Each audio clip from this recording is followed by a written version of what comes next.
কালকে আরেকজনের সাথে হইলে ও কার কাছে যাবে? আসসালামু আলাইকুম। পুলিশ নির্যাতন ও মারধরের শিকার হয়েছেন জাতীয় দলের ক্রিকেটার নাইম।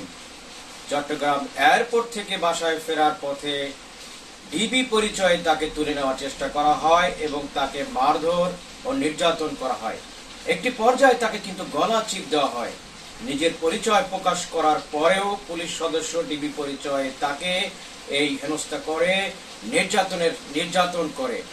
অত্যন্ত দুঃখের বিষয়, সেখানকার যা সাধারণ জনগণ উপস্থিত ছিল তারাও কিন্তু জাতীয় দলের ক্রিকেটার নাইমকে চিনতে পারে এবং পুলিশকে কিন্তু তারা বলে যে তিনি জাতীয় দলের ক্রিকেটার।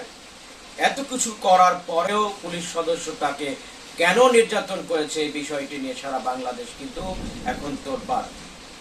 অত্যন্ত আশঙ্কাজনক বিষয় হচ্ছে একজন জাতীয় দলের ক্রিকেটার যিনি কোনো ধরনের রাজনৈতিক পরিচয়ের সাথে জড়িত নয়, একজন নিরপরাধ নিষ্পাপ একজন ক্রিকেটারকে বিনা কারণে ডিবি পরিচয়ে কেন মারধর করা হলো, গলা চিপ দেওয়া হলো।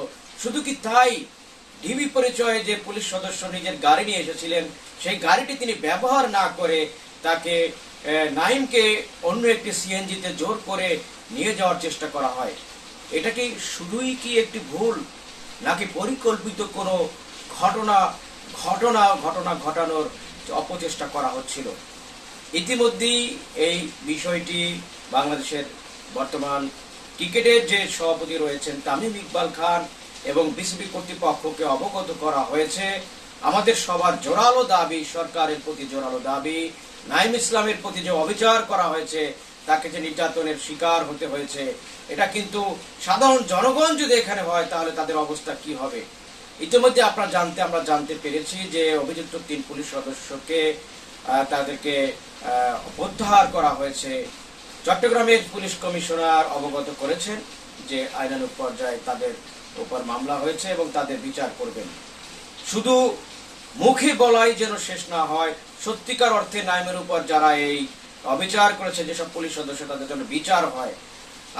আমার জানি কেন মনে হচ্ছে যে এটা কোনো বড় ধরনের কোনো ঘটনা কিন্তু ঘটানোর অপচেষ্টায় তারা লিপ্ত ছিল।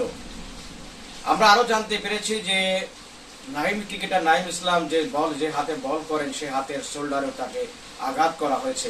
তাকে কি আসলে কি মেরে ফেলার জন্য, তার ক্যারিয়ার নষ্ট করার জন্য কোনো অপচেষ্টা করা হয়েছিল কিনা এবং এদের সাথে কারা জড়িত সেটা জনগণের কাছে উন্মোচিত করা হোক, দেশবাসীর কাছে উন্মোচিত করা হোক এবং যেসব পুলিশ সদস্য এইসব ঘটনা ঘটিয়েছে তাদের দৃষ্টান্তমূলক শাস্তির ব্যবস্থা করা হোক। আপনারা জেনে থাকবেন যে অনেক পুলিশ সদস্য রয়েছে যাদের কারণে পুরো পুলিশ ডিপার্টমেন্ট কিন্তু আপনার অপমানিত হয়, হেনস্থার শিকার হয়। এইসব পুলিশ সদস্যদেরকে যারা এই ধরনের আগ্রাসী মনোভাব রয়েছে, যাদের প্রফেশনালিজমকে তারা উপেক্ষা করে জনগণের উপর যে তারা চড়াও হয়, এটা কিন্তু পুলিশ বাহিনীর জন্য অত্যন্ত কলঙ্কজনক একটি বিষয়। আমি আশা করব যারা পুলিশ সদস্য রয়েছে, পুলিশের ঊর্ধ্বতন কর্মকর্তা রয়েছে, এই ধরনের লোকদেরকে দেখে ছাঁটাই করার ব্যবস্থা করা হোক। যারা আমাদের ভিডিওটি নিয়মিত দেখেন, ভিডিওটি ভালো লাগলে অবশ্যই ভিডিওটি শেয়ার করবেন। আপনাদের মূল্যবান মতামত থাকলে সেটি কমেন্ট করে জানাবেন আর আমাদের চ্যানেলটি সাবস্ক্রাইব করে দিবেন। যদি কোনো ধরনের ভুল ত্রুটি হয়ে থাকে অবশ্যই আমাদেরকে অবগত করবেন। ইনশাআল্লাহ আমরা সেটি উত্তরণের চেষ্টা করব।